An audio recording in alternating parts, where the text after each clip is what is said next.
ምን ዘማሪ ያለ ዘንድሮ ምን ጴንጤ ያለ ጴንጤ ድሮ ቀረ መዝሙር ድሮ ቀረ ስብከት ድሮ ቀረ ምን ዘንድሮ ጴንጤ ያለ ጴንጤማ ድሮ ቀረ በሚባልበት ዘመን እግዚአብሔር እንደዚህ ይላል የዚህ ያሁኑ ቤት ክብር ከመጀመሪያው ቤት ክብር ይበልጣል። ጦቢያና ሰንበላጥ የሚባሉ ተቺዎች ነበሩ። እንደዚህ ይሏቸዋል ውይ ቤተ መቅደስ ሰርታችሁ ሞታችኋል ያኛውን ስላላያችሁት ነው። ያውን ጭራሮ ለቃቅማችሁ አምጥታችሁ መስሩትን ቤተ መቅደስ ከዛኛው ጋር ልታወዳድሩት ነው ይሏቸዋል። ልክ በእኛ ዘመን እንደሚባለው ማለት ነው። መዝሙር አረ ድሮ ቀረ እንደሚባለው ማለት ነው። አይገርማችሁም? እግዚአብሔር በደከሙበት በወደቁበት ፋይናንስ የላቸውም በተባለበት ሲዝን ሞራላቸው ደቆ የምር ቤተ መቅደስ በሚባልበት ድክረት ባለበት በሚተቹበት ዘመን እግዚአብሔር እንደዚህ ያለ አሁን የሚሰራውን ቤተ መቅደስ ከመጀመሪያው ቤት ክብር ይልቅ መንፈሴን አፈስበታለሁ አለ። የሁለተኛው ቤት ክብር ከመጀመሪያው ቤት ክብር ይበልጣል በሉት። ይሄ ከዚህ በኋላ ያለው እንደገና የሚባለው የክብር ነው በሉት። ከክብር ሁላችሁ ያለውን ሰው እግዚአብሔር በእኔና ባንተ ዘመን ይሰራል በሉት። ሰሞኑን አንድ ቃል በልቤ በጣም አለና እሱን ቃል ጥቂት ደቂቃ ባካፍላችሁ ደስ ይለኛል። ከዛ በኋላ እንዳልኳችሁ በደንብ እናመልካለን። ጎናችሁ ያለውን ሰው የዚህ የሁለተኛው ቤት ክብር ይበልጣል በሉት። እስኪ በደንብ በትንቢት መንፈስ የነቢያት ጉባኤ ስለሆነ በደንብ የተነቃቃችሁ ናችሁ። ጨበጥ አድርጉትና የእንደገናው ክብር ይበልጣል በሉት። ሃሌሉያ አሜን። ይሄ ቃል ያለው ትንቢተ ሐጌ የሚባል መጽሐፍ ላይ ነውና ትንቢተ ሐጌ ምዕራፍ 2 ቁጥር 9 ላይ ያለ ቃል ነው። በጣም ደስ የሚል የትንቢት ቃል ነው። የዚህ ያሁኑ ቤት ክብር ከቀድሞ ቤት ክብር ይበልጣል ይላል። አሜን አትሉ? አሜን። አዎ የዚህ ያሁኑ ቤት ክብር ከቀድሞ ቤት ክብር ይበልጣል። አሜን ነው። አሜን። ጎናችሁ ያለው ሰው እግዚአብሔር በእኔና በአንተ ዘመን ሊሰራ ያሰበው ነገር የተሻለ ነው የበለጠ ነው በሉት።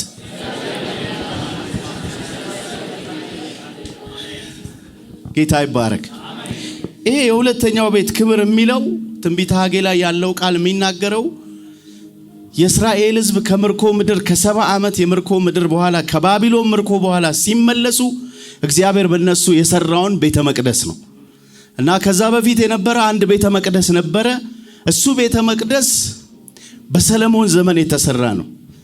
የሰለሞን አባት ዳዊት ሊሰራው ፈልጎ እግዚአብሔር አንተ አትሰራልኝም ልጅ ሰለሞን ቤት ይሰራልኛል ብሎ በልጁ በሰለሞን በኩል ቤተ መቅደስ ሰራ።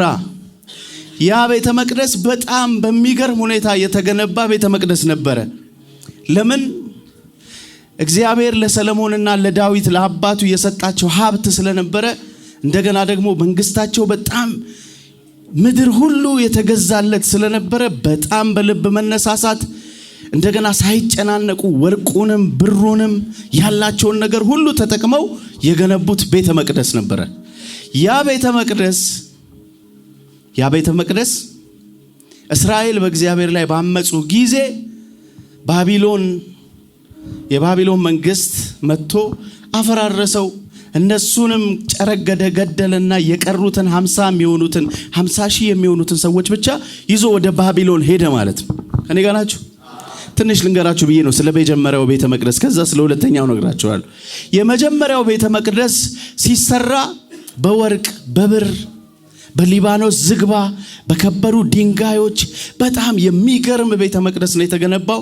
ያንን ደግሞ የሰራው የዳዊት ልጅ የሆነው ሰለሞን። እግዚአብሔር ሰለሞን እንዲሰራለት መረጠ። ምክንያቱም ዳዊት እኔ ልስራ ሲለው አይ አንተ አትሰራልኝም፣ አንተ የደም ሰው ነህ፣ የሰይፍ ሰው ነህ፣ የውጊያ ሰው ነህ፣ ስለዚህ አንተ ሳትሆን ልጅ ሰለሞን ይሰራልኛል አለው። ዳዊት ለልጁ ወርቁን ብሩን ሰጠው። ሰለሞን ደግሞ በጣም በጥበብ የተሞላ ሰው ነው። የነበሩትን ሰዎች ሁሉ አስተባበረና የሚገርም ቤተ መቅደስ ተሰራ። ይሄ የሆነው በነብዩ በናታን ዘመን ነው። ከዛ ዘመን በኋላ ግን እንዳልኳችሁ እስራኤል በእግዚአብሔር ላይ ሲያመጽ ለጠላት ተላልፎ ተሰጠ። ባቢሎናውያን ከለዳውያን የሚባሉ መጡ። እነሱ ጨርሰው ምርኮ አድርገው ወሰዷቸው ማለት ነው። በምርኮ ምድር ከሄዱ በኋላ 70 ዓመት ተገዝተው በባቢሎን ተቀመጡ። 70 ዓመት በባቢሎን ከተቀመጡ በኋላ እንደዚህ አሉ። ወደ እግዚአብሔር ስለተሳሉ ጸለዩ። እግዚአብሔር እንደገና ወደ ምድራችን የሚመልሰን ከሆነ ለእግዚአብሔር ቤተ መቅደስ እንሰራለን አሉ። አላችሁ ከኔ ጋር? በምርኮ ምድር ተቀመጡ አገር እያላቸው እንደሌላቸው በምርኮ ምድር ሲቀመጡ መዝሙር ጠፋባቸው የቤተ መቅደስ ስርዓት ጠፋ እግዚአብሔርን ረሱት ትዝታ ሁሉ ጠፋ አዘኑ አንድ መዝሙር አለ ትዝ ይላችሁ ከሆነ በባቢሎን ወንዞች ማዶ አዝነን ተቀምጠን ይል መዝሙር ታስታውሳላችሁ ጽዮንን ባሰብናት ጊዜ እጅግ አለቀስን የመጽናናት አምላክ ከላይ ግን ጠርጎ ስብራታችንን ይጠግንልናል ከኔ ጋር ናችሁ እግዚአብሔር እነዚህን ሰዎች እንደገና ወደ ከመርኮ ምድር ወደ ነበሩበት ምድር መለሳቸው ሲመለሱ ግን የሚገርማችሁ ድክርት ብለው ነው የተመለሱት ፋይናንስ ዜሮ የላቸውም አቅም የላቸውም ሞራል ወድቋል እንደገና ያ በዛ ዘመን የነበረው የቤተ መቅደሱ ስርዓት የለም ካህን የለም እግዚአብሔር እንደዚህ ያደረገ በሐጌ ዘመን ትንቢትን አመጣ በነብዩ በሐጌ እንደዚህ ያለ ከመጀመሪያው ቤተ መቅደስ የተሻለ አሁን ይሰራል አለ ጎናችሁ ያለውን ሰው እንደዚህ በሉት የሁለተኛው ቤት ክብር ከመጀመሪያው ቤት ክብር ይበልጣል በሉት አይገርማችሁም እግዚአብሔር በደከሙበት በወደቁበት ፋይናንስ የላቸውም በተባለበት ሲዝን ሞራላቸው ደቆ የምር ቤተ መቅደስ በሚባልበት ድክረት ባለበት በሚተቹበት ዘመን እግዚአብሔር እንደዚህ አለ አሁን የሚሰራውን ቤተ መቅደስ ከመጀመሪያው ቤት ክብር ይልቅ መንፈሴን አፈስበታለሁ አለ አሜን ትላላችሁ ጦቢያና ሰንበላጥ የሚባሉ ተቺዎች ነበሩ ለዚህ ይሏቸዋል ወይ ቤተ መቅደስ ሰርታችሁ ሞታችኋል ያኛውን ስላላያችሁት ነው አሁን ጭራሮ ለቃቅማችሁ አምጥታችሁ መስሩትን ቤተ መቅደስ ከዛኛው ጋር ልታወዳድሩት ነው ይሏቸዋል ልክ በእኛ ዘመን እንደሚባለው ማለት ነው ምን ዘማሪ ያለ ዘንድሮ መዝሙር አረ ድሮ ቀረ እንደሚባለው ማለት ነው ጎናችሁ ያለውን ሰው እግዚአብሔር በእኔና ባንተ ዘመን ይሰራል በሉት አሜን ትላላችሁ አሜን ምን ዘንድሮ ጴንጤ ያለ ጴንጤማ ድሮ ቀረ በሚባልበት ዘመን እግዚአብሔር እንደዚህ ይላል የዚህ ያሁኑ ቤት ክብር ከመጀመሪያው ቤት ክብር ይበልጣል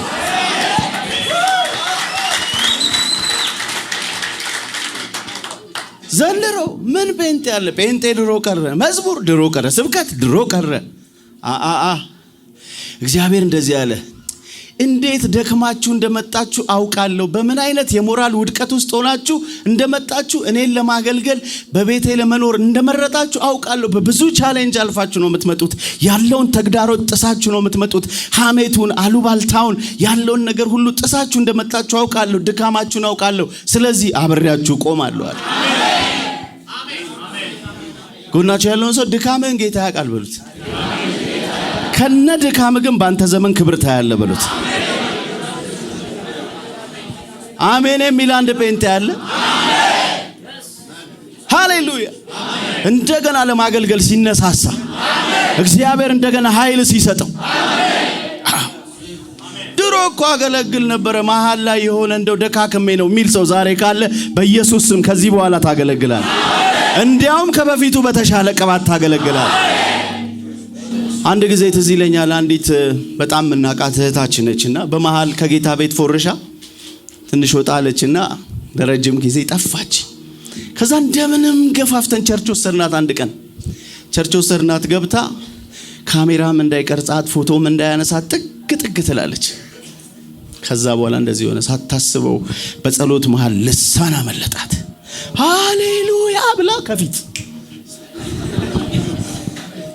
ካሜራ አረ ችግር የለም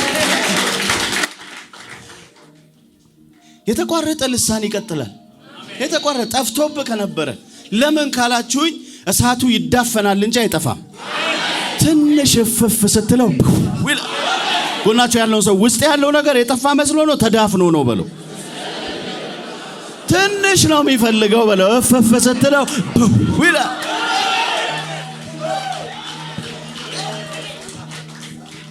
እኔ ዛሬ ስመጣ እዚህ ጉባኤ እግዚአብሔር ኃያላን እንደሚቀሰቅስ አመኘ ነው የመጣ ኃያላን እንደሚቀሰቅስ ሰፈር ውስጥ ምናልባት ቦታ ያልተሰጣቸው በሙሉ አይን የማይታዩ ግን ነገ የምድሪቱን ከፍታ የሚይዙ ኃያላን ጎሸም አድርጉትና ጎናችሁ ያለውን ሰው አንተን እኮ ነው በሉት። ኃያላንን ይቀሰቅሳል እግዚአብሔር። እሳት ይዳፈናል እንጂ አይጠፋም። ተዳፍኖ እኮ ነው ስታየው የቀዘቀዘ ይመስላል። ሸፈን ብሎበታል። ትንሽዬ ንፋስ መጥቶ ሲለው ውስጣችሁ ያለው ነገር እንደዛ ነው። ብዙዎቻችሁ ውስጥ ኃይለኛ ዱናሚስ የሆነ ቅባት አለ። ኃይለኛ ነቅንቆ መሄድ ክብር አለ። አዎ ግንሳ እግዚአብሔር እንደዚህ ይላል። መሃል ላይ ተቋርጦ የነበረው ምናልባት ደክማችሁ አቅማታችሁ መገንባት አቀቷችሁ ሰዎች ተሳልቀውባችሁ ከሆነ ግድ የለም እኔ መንፈሴን አፈስበታል። ታውቃላችሁ የመጀመሪያው ቤተ መቅደስ ሲሰራ አቅም ነበራቸው፣ ፋይናንስ ነበራቸው፣ ኢኮኖሚያቸው አሪፍ ነው። ስለዚህ ተፍ አድርገው ነው የሰሩት። ሁለተኛው ሲሰራ ግን 16 ዓመት በመሃል መስራት አቅቷቸው አቁመዋል። አንዳንዴ ሰው ለማገልገል ይፈልግና ታውቃላችሁ በብዙ ቻሌንጅ ይያዛል። ከዛ እግዚአብሔር ይመጣል። አውቃለሁ ድካማችሁን አውቃለሁ፣ ግንስ ግድ የለም የተናቀውን ቤት እኔ አከብረዋለሁ ይላል። የተናቀውን ጎናችሁ ያለውን ሰው ጎረቤቶች፣ ምናልባት ቤተሰቦች፣ ዘመዶች አልጠበቁ ይሆናል በሉት። ሰማይ ግን ስላንተ የሚያውቀው ሚስጥር ሌላ ነው በሉት። እውነቴን ነው ብላችሁ አንዳንድ ጊዜ የማይጠብቋችሁ ሰዎች ስለናንተ ላይነግሯችሁ ይችላሉ። አይጠብቁ ድንቄ ምሱ ሊሏችሁ ይችላሉ እነከሌን ስለሚያዩ። እግዚአብሔር እንደሰው አይደለም። እነ ዳዊት ቤት ሲመጣ ትከሻቸው ቀና ያሉ እነ ኤልያብ ነበሩ። ግንስ በግበግ የሚሸተውን ዳዊትን ፈልገዋል። አይገርማችሁ? እግዚአብሔር በማን ምን እንደሚሰራ እሱ ብቻ ያውቃል። አሜን አትሉም ወይ? ምን እያልከን ነው? የዚህ የሁለተኛው ቤት ክብር ይበልጣል። የእንደገናው ክብር ይበልጣል። ጄሪዬ ከዚህ በኋላ የምታገለግዩ ይበልጣል። ከዚህ በኋላ ከፊት ያለው ይበልጣል። ገና መቼ ጀመርን እንዴ? አላገለገልንም እኮ ገና። በዚህ እንደዚህ ከሆኑ ከፊት ባለው አራራራራ ጎናቸው ያለው የፊት ያለውን ስላላዩት ነው በሉት። ከፊት ያለውን ካዩትማ ጉድ ነው። ሸካይና የሆነ ግሎሪ ነው። የግሪኩ ቃል እንደዚህ ይላል፣ ዶክሳ ይላል። አደገኛ የሆነ ክብር ማለት ነው። ጤም ያለ ደመና ማለት ነው። አሜን። ገና ስትቆም አጋንንት መንጫጫት ይጀምራል። በመንገድ እያለፍክ መውደቅ ይጀምራሉ። ተረት አይደለም። ድሮ ይባል ነበር እንንተናኮ እነዛኛው ቸርች እንትን ገበያ ይወድቅ ነበር አጋንንት ይባላል። አሁንም እንደውም በአካባቢው ማለፍ ሁሉ እስከማይችል ድረስ ክብር ይመጣል። አሜን ነው ወይ? እንደው ይሄ ማይሆን ነገር አይደለም መነግራችሁ። በትንቢት መንፈስ እናገራለሁ። ኢትዮጵያ ምድር ላይ በዚህኛው ትውልድ የሚሰራው ክብር ይበልጣል። ተነቃችኋል። የዘንድሮ ጴንጤ ተብላችኋል። ምን ያሁኖቹ ደግሞ ተብላችኋል። እግዚአብሔር በእናንተ ነው ሰራለሁ እያለ ምንም ማድረግ አይቻልም በሉት። ጎናችሁ ያለውን ሰው ምንም ማድረግ አይቻልም በሉት። ምንም ማድረግ አይቻልም። ሰራለሁ ካለ እንደወደደ ይሰራል። አሜን። እንዴት ደስ ይላል። ሁለተኛ ቆሮንቶስ ላይ ያለ ቃል አለ። እሱን አንብቤላችሁ ወደ መዝሙር ነው የምንሄደው። ሁለተኛ ቆሮንቶስ ላይ ጌታ ይባረክ። ደስ ብሏችኋል? እግዚአብሔር ተናግሯችኋል?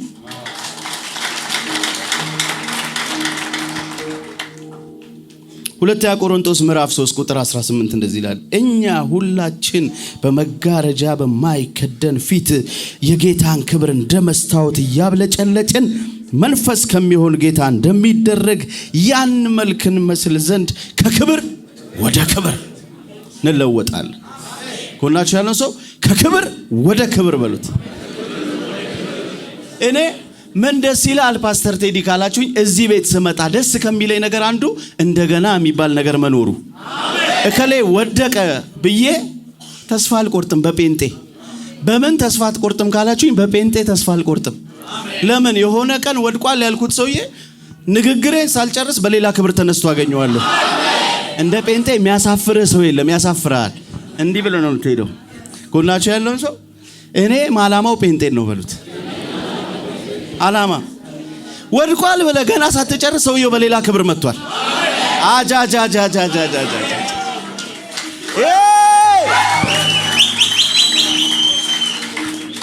ለምን እንደገና የሚባል ክብር አለ? እንደገና አይገርማችሁም? እንደገና እግዚአብሔር እንደገና የሚባለውን ነገር ያደረገው ቤቱ ላይ ነው። ቤቱ ላይ እንደገና። አሜን ነው። ኧረ አሜን ነው። እስከምን ድረስ ካላችሁኝ ከፍቶ ነው የለቀቀው። ከክብር ወደ ክብር። አንዱ ግሎሪ ላይ ደርሻለሁ ብለህ ሳትጨርስ ደሞ ሌላ አለ። ልሳን እየተናገር ትንቢት ይመጣል። ትንቢት ሳትል ሌላ መገለጥ አለ። እስከምን ድረስ ካላችሁኝ ከፍቶ ነው የለቀቀው። አንተ እስከቻልከው ድረስ ከፍቶ ነው የለቀቀው። መሄድ እስከቻልከው ድረስ ትሄዳለህ በሉት። አጠገባችሁ ያለውን ሰው ሊሚቴሽን የሌለበት ነው። ሊሚቴሽን የለም፣ የለም፣ ሊሚቴሽን የለም። ደስ ሲል ምን አይነት ዓለም ነው የገባንበት? ዓለም ደስ የሚል ዓለም ነው። ከክብር አይገርማችሁ? እንደ መስታወት እያብለጨለጭን ይላል መንፈስ ከሚሆን ጌታ። የሁለተኛው ቤት ክብር ይበልጣል አልከን። የሁለተኛው ቤት ክብር ለምንድን ነው የሚበልጠው ካላችሁኝ፣ የሁለተኛው ቤት ክብር የዚህ አዲስ ኪዳኑ አገልግሎት ደግሞ የመንፈስ አገልግሎት ስለሆነ፣ የጸጋ አገልግሎት ስለሆነ፣ ሰው በችሎታው ማያገለግለው አገልግሎት ስለሆነ። በችሎታው አይደለም የምታገለግለው፣ በጸጋ ነው የምታገለግለው። በችሎታ ምናምን አይደለም፣ በጸጋ በመንፈስ። አሜን ነው። ይገርማችኋል። ዘጸአት 25 ላይ ሄዳችሁ ስታነቡ ሙሴ ከእግዚአብሔር ጋር ሄዶ ይነጋገርና ፊቱ አብርቶ ሲመጣ ለእስራኤል መጥቶ ያወራላቸዋል። ከእግዚአብሔር ጋር የነበረውን ቆይታና ፊቱ ስለሚያበራ በመጋረጃ ፊቱን ሸፍኖ ነው የሚያወራቸውና ሁሉ ጊዜ ይሄ ቃል በተነበበ ቁጥር ይላል ጳውሎስ ሲነግራቸው ለቆሮንቶስ ሰዎች ሙሴን ያስቡት ነበረ ያ በመጋረጃ ተሸፍኖ የሚያገለግለውን አገልግሎት። አሁን ግን እኛ ይላል ያ መጋረጃ ተነስቶልናል። ችግር የለውም፣ ተዋቸው። ይሄ እኮ ቆንጆ ችግር ነው። የመጨናነቅ ችግር ቆንጆ ችግር። ወደኔ ሁኑ፣ መንፈስ አለ። ይሄ ምልክት ነው። ፕሮፌት ቦታ ጠቧችኋል ውጡ ነው እያለ ያለው ጌታ። ቦታ ጠቧችኋል ቀይሩ እያለ ነው። ሀገርም አንዳንድ ቦታ ትልቅ አዳራሽ ይኖርና ከፊት 3 መደዳ ሰው ብቻ ሆኖ መጡ አልመጡ እያለን እንጨነቃለን። እዚህ ደግሞ ቦታ ጠፋ።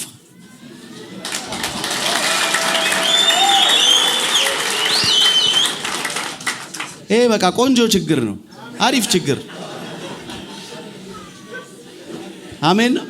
አሪፍ ችግር ነው። በቃ ይሄ አሪፍ ነው። ሰው ሲጋፋ ምናምን ደስ ይላል። አንድ ጊዜም ኢየሱስ እያገለገለክ እንደዚህ በጣራ ሊያስገቡ ሞክረዋልና አሪፍ ችግር ነው። ይሄ ክብር አለ ማለት ነው። ጌታ ይባረክ። አሜን ነው። ጎናችሁ ያለውን ሰው ከክብር ወደ ክብር በሉት። የኔና ያንተ የዚህ አዲስ ኪዳኑ የተጠራንበት ክብር ከክብር ወደ ሌላ ክብር ነው በሉት። የምትቆሙበት አይደለም። ዛሬ መዝሙር ያላችሁ ሰዎች እንዳትቆሙ ቀጥሉ። ለምን አንድ ብቻ ጽፈት አቆማለህ? 15 አትጽፍም አይደለ? አዎ፣ ወደ ሌላ። ጌታ ይባረክ። አሜን ነው። አንድ ጊዜ አሜሪካን ሀገር ሳገለግል ሺካጎ የሚባል ስቴት ነውና አንድ ሴትዮ መጣች። ያኔ ስብከት ብዙ አላገለግልም በስብከትና በመዝሙር ነው ማገለግለው። መጣችና እንደዚህ ያለችኝ፣ እግዚአብሔር ከዚህ በኋላ መልእክቶች ይሰጣል እዚህ ላይ ጻፍበት ብላ ይሄንን አጀንዳ ሰጠች። ከዛ መዝሙር ነው ምጽፈው መዝሙር ይሰጠኛል ብዬ ከዛ መዝሙር አይደለም የሚሰጥ ጌታ አለችኝ። ስለ ስብከቶች ነው የሚሰጥ አለች። ትልቅ ሰው ትልቅ ተለቅ ያለች ሴት ነች፣ የጸሎት ሴት ነች። እንደ ትንቢት አሜን ብዬ ወሰድኩት። ታምናላችሁ? ይሄን አጀንዳ ከተቀበልኩት ቀን ጀምሮ ስብከት እየጻፍኩበት።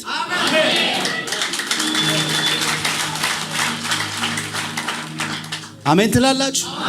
ዛሬ ልናገርባችሁ፣ የማታውቁት አዳዲስ ነገር ይግባባችሁ፣ አዳዲስ ጸጋ ይገለጥባችሁ። ህልማችሁ የተቋረጠ ሰዎች ዛሬ በኢየሱስ ስም ማለም ቀጥሉ። ልሳን ያቋረጣችሁ ሰዎች የማታውቁት እሳት የሆነ ልሳን ይግባባችሁ። ዛሬ ማታ ሲገባ አንድ ሰው በገናውን ከሰቀለበት አውርዶ አቧራውን ብሎ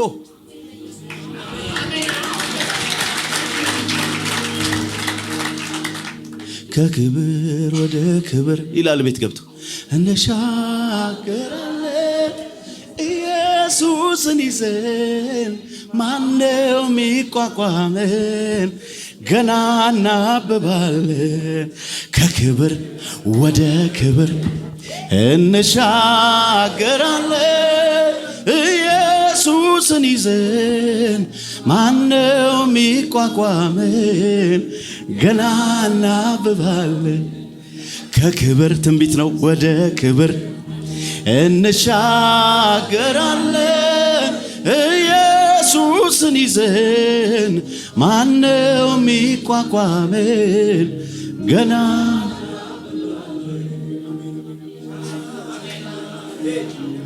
አጠገባችሁ ያለውን ሰው እንኳን ድርቀት ወደ ሌለበት ቤት በሰላም መጣ በሉት። ድርቀት የለም፣ በቃ ድርቀት የለም። ተግዳሮቱስ ቻሌንጁስ ለምትሉኝ ሰዎች እንደዚህ ያለ አንድ ጊዜ መጣና ታላቅ ተራራ ሆይ አለው በዘሩባቤል ፊት ምንድነህ? ደልዳላ ሜዳ። እግዚአብሔር ተራራችሁን ያናግረዋል። አንተ ፈርተዋል፣ እግዚአብሔር ያናግረዋል።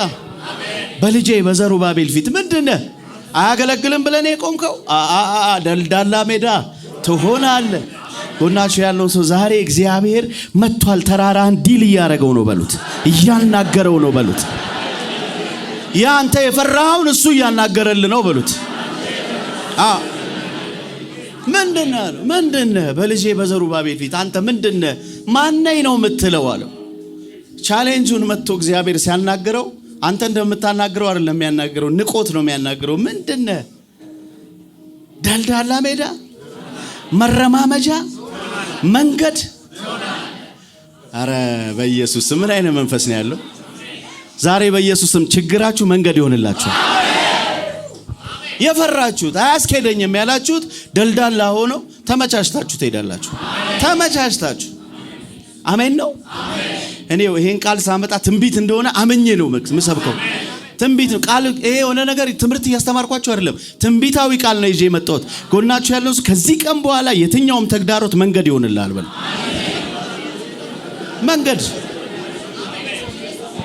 መንገድ። አሜን ነው። ከክብር